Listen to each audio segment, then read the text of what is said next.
every step. You promised to always be by my side. I believe that you are the way, you are the truth, you are the light. So I sing this to you. You keep your promises every day. I will believe in everything that you say. Yeah, in the dark I know you're making a way. Jesus, I will trust you. You're always good at everything that you do, and I know everything that you say is true. And every moment you are leading me through. Jesus, I will trust you.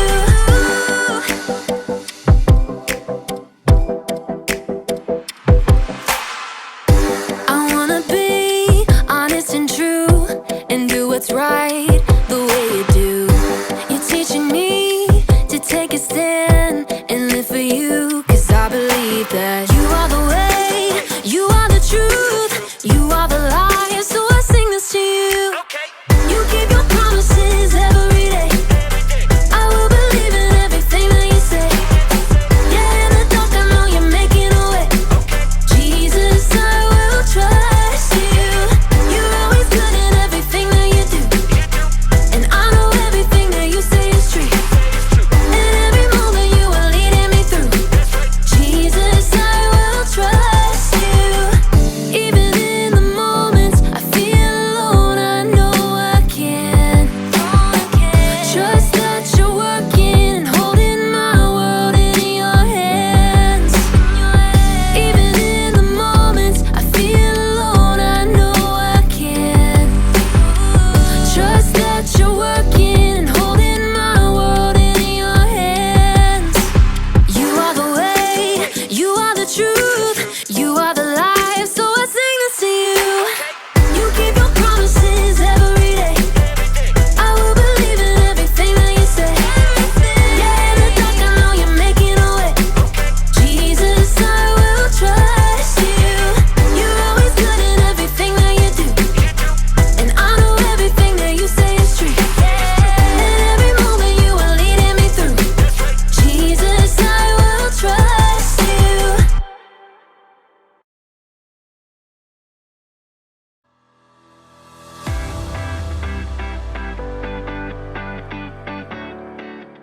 This isn't gonna work.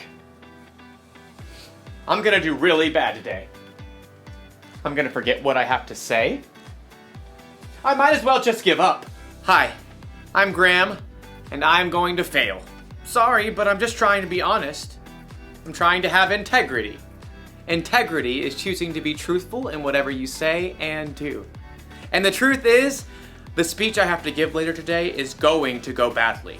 I am supposed to talk to a bunch of strangers about different kinds of masks, but every time I give a speech, I get so nervous that everything I want to say comes out wrong. I don't know if this happens to you, but I keep hearing these voices in my head. You're not very good at talking to people. When you tell jokes, they stink. Other people are way better at this than you. The more I listen to these voices, the more I believe them. So it's probably better if I don't even do the speech today. Can't mess up if I don't try, right? That way you won't be embarrassed. Good point, Teddy Bear Voice. So in today's story, we're learning about how to control what you think. Like that would be helpful. Wait, would that be helpful? No. I mean, nay. Aw, thanks for being honest, Weird Horse Voice. I knew I could count on you. The Bible. It's 66 books of history, stories, letters, and poetry that fit together to form God's one big story. The epic adventure of how He created us and loves us so much that He made a way to rescue us. As we travel through the Bible, from Genesis to Revelation, we discover people who met God and found their lives changed forever. Now, for an amazing story. Inspired by the book of Philippians, chapter 4, verse 8. Horatio liked to keep track of things in his head. 5 kinds of cereal in the cabinet. 17 braids on his sister Nala's head. 2 voicemail messages left on his parents' landline phone. Seriously, Mom? You are so stuck in the 1990s. Horatio was especially good at keeping track of things that went wrong.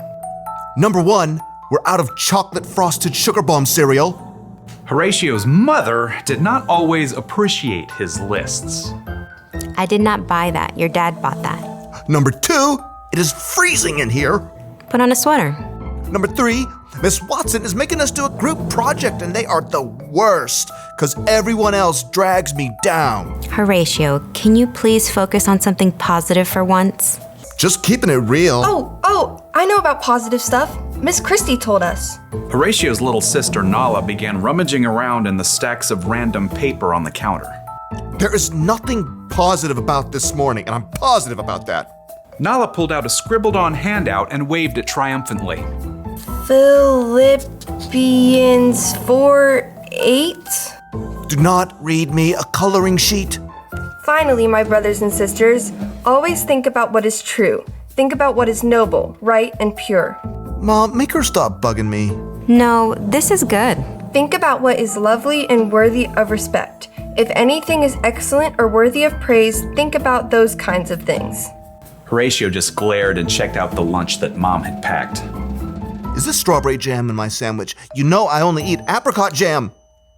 Over the next 2 hours, Horatio counted dozens of annoying things. Number 1, this bus stinks like dirty socks stuffed with Cheetos. Number 2, the classroom door needs some WD-40. Number 3, Miss Watson is wearing yellow, and I hate yellow. Number 4, this pencil is making a giant callus on my finger. Number 5, group projects are still the worst. Number 6, it's way too hot over here. And to make matters worse, Miss Watson had put Tish James in charge of the group. Ugh. So, we get to do a report on Cape Hatteras Lighthouse. I'll write the history, and Jordan, you can paint a picture, and Horatio, you research stuff about the land and animals around it. Number 7, Tish is super bossy. Oh, and here's a picture of the lighthouse. Tish held up a glossy photograph and Horatio opened his mouth, ready to complain about how boring lighthouses were. But he couldn't do it. Hatteras Lighthouse, spiraling into the sunset sky, was breathtaking. He could picture walking the beach and waves crashing as the warm light glowed overhead. And Horatio couldn't help hearing an echo of his little sister's voice. Think about what is lovely and worthy of respect. There it was, right in front of his face. Horatio found brand new thoughts forming in his brain. Hey, that looks really cool. That's amazing. It was as if a switch had flipped in Horatio's head. After seeing one good thing, he started to see more. Jordan had brought in some paintings he had done. Number 1, Jordan, you are a really great artist. Miss Watson helped Horatio solve some tough fractions by drawing a funny sketch. Number 2, Miss Watson is a super creative teacher. Mom had packed homemade cookies in Horatio's lunch. Number 3, my mom makes the best chocolate chip cookies on the planet. Who wants to share? By the time Horatio got off the school bus, Number 4, Mr. Rob drove us right up to our house because of the rain. he was actually smiling. Mom met them at the door. Hey kids, how was school? At that moment, Nala shook out her wet umbrella all over Horatio. And for a moment, Horatio frowned. Nala braced herself. Sorry. Number 5, I have a closet full of dry clothes upstairs. Nala's eyebrows shot way up. What happened to you? Nothing. I just realized I've got some pretty great things to focus on. So your day went okay? Number 6, it was positively awesome. Horatio beamed and ran upstairs to change his wet shirt. He had a lot of brand new lists to make up in his head.